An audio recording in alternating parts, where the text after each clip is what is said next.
Si tu pensais que le CrossFit Game était le plus haut niveau d'entraînement fonctionnel que tu pouvais voir sur cette planète, eh ben sûrement que tu te trompes.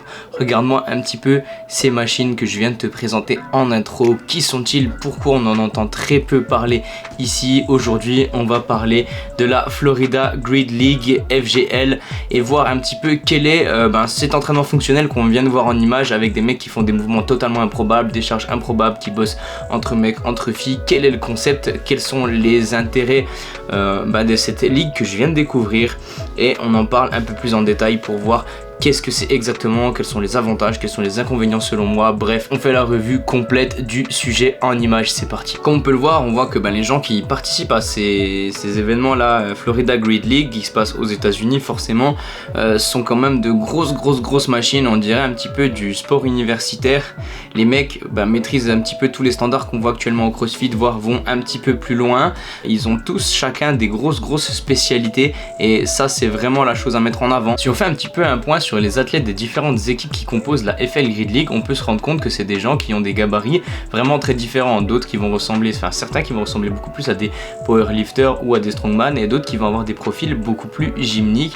À ce que j'ai cru comprendre, ça se déroule uniquement en équipe, et que deux équipes s'affrontent l'une avec l'autre autour d'une cage avec des points avec différents travaux à faire dans des points bien précis nommés 1, 2, 3, 4, et ensuite se qualifie pour passer aux épreuves suivantes et affronter d'autres équipes. Voilà simplement pour le fonctionnement. On peut noter également que les équipes vont subir différentes épreuves dessus, axées sur de la gymnastique, des épreuves de force, des épreuves d'haltéro, des épreuves de cardio, et que le format est souvent constitué sur un format de sprint. Donc ça c'est le truc qui est vraiment intéressant, là où au niveau CrossFit on peut avoir des WOD qui vont s'éterniser dans la durée. Là on est vraiment que sur des formats sprint, sur des choses vraiment très courtes. On le voit sur les formats vidéo qui sont présents sur leur compte Instagram ou alors sur la chaîne YouTube de la FL Grid League, que c'est vraiment des événements relativement courts, et on peut choisir quel athlète participe à quel événement en fonction de sa spécialité. Donc c'est des gens qui sont vraiment très spécialistes au CrossFit. Il y a cette notion quand même de spécialité, puisque il y a des gens qui ont des antécédents sportifs que d'autres n'ont pas, mais globalement on leur demande d'être bons partout. L'avantage d'un sport, d'un team sport comme ça, c'est que justement l'intérêt est porté sur quelle personne peut mettre quelle pierre à l'édifice pour réussir à venir chercher le meilleur de chaque individu dans une équipe pour venir faire progresser son équipe au niveau maximum. Et ça fonctionne un petit peu sur un principe de licence, comme on pourrait retrouver en basket à la NBA. Sachant que c'est quelque chose qui tourne autour de l'entraînement fonctionnel, un petit peu comme CrossFit, j'aimerais bien vous poser la question à vous, et je me la pose à moi, on va en parler en vidéo.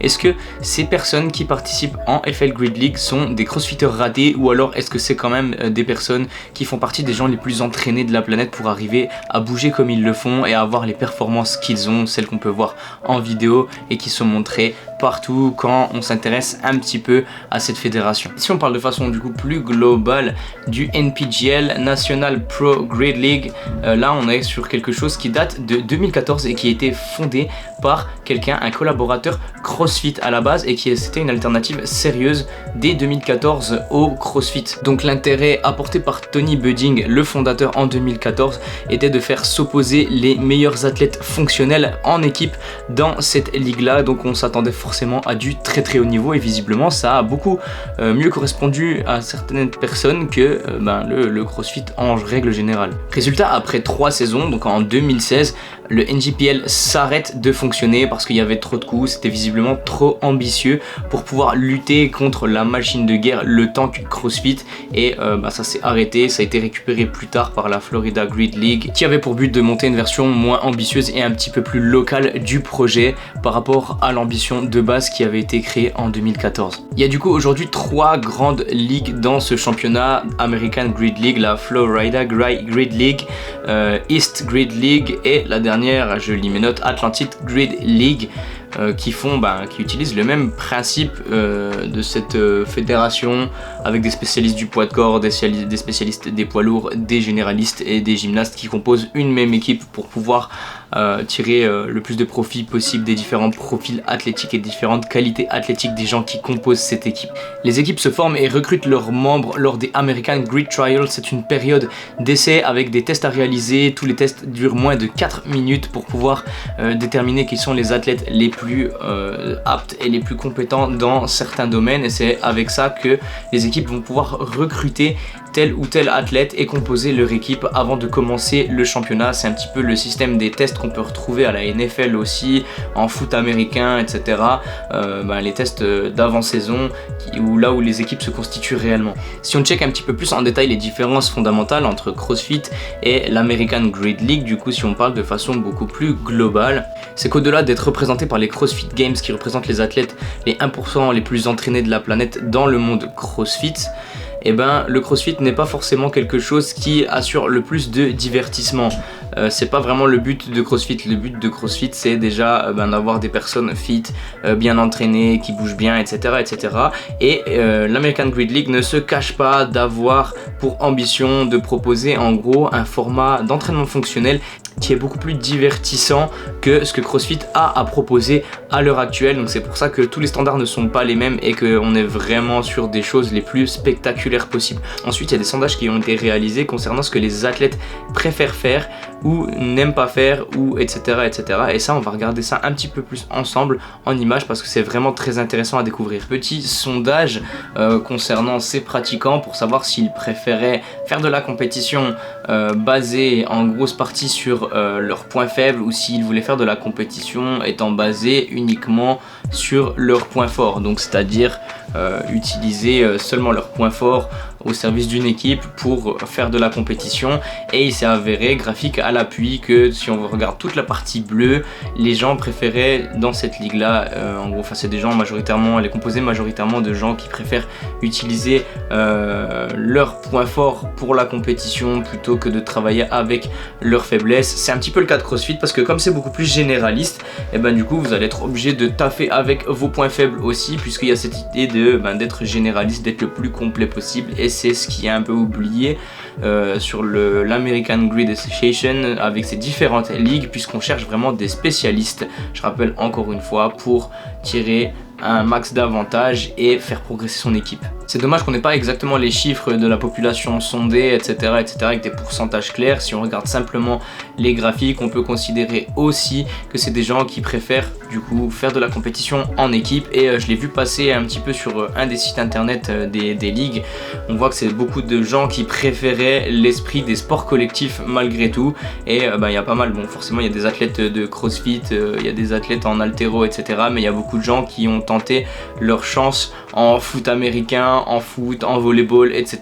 Donc des sports d'équipe, et visiblement c'est là où la collaboration prime, et c'est pour ça qu'ils ont préféré choisir ce genre de ligue plutôt que de continuer en CrossFit et même faire CrossFit, les CrossFit Games Team, enfin CrossFit Games, je sais pas s'ils ont réellement le niveau d'y aller, du moins si on regarde les images c'est vraiment très impressionnant, et je pense qu'ils sont tout à fait capables de s'arracher un petit peu et d'avoir de très très bons résultats sur du CrossFit pur, puisqu'il y en a beaucoup du coup qui à côté de ça pratiquent peu importe leur spécialité. On peut dire que ces athlètes là sont plutôt des athlètes de sprint, puisque les épreuves n'excèdent jamais 4 minutes, que c'est constitué de phases de sprint avec beaucoup d'explosivité, beaucoup de rapidité. C'est ce qu'on leur demande, et ça c'est vraiment l'indicateur qui montre que ce n'est pas du tout le même profil que CrossFit, puisqu'il n'y a aucune épreuve qui s'allongera dans la durée et ils n'ont que très peu de temps pour récupérer entre leurs différentes épreuves. C'est ce qui caractérise vraiment les grosses différences de cette ligue comparée au CrossFit.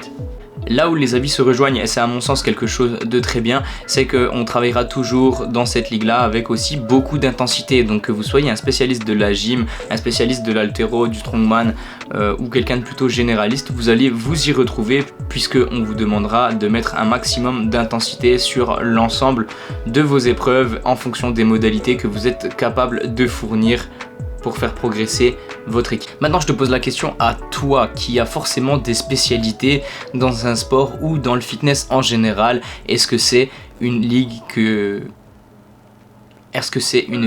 tu verrais rejoindre, que tu te verrais rejoindre, pour participer à ce genre d'événement, ou est-ce que ça ne t'intéresse pas du tout? Moi personnellement je trouve que le concept est quand même assez intéressant puisqu'il permet de tirer la meilleure partie des spécialités de certaines personnes, et que c'est justement le gros avantage par rapport à CrossFit. Le côté entertainment derrière, c'est pas forcément ce qui a pour moi le plus d'intérêt.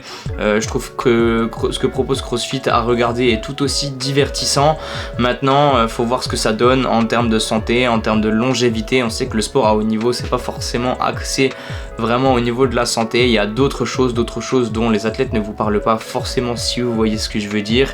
Et ça, à mon avis, peu importe le sport en question, si on atteint le haut niveau, ça fait partie intégrante des sacrifices à faire pour pouvoir tenir le haut niveau et justement continuer de donner vraiment espoir aux gens et vraiment divertir un maximum de monde.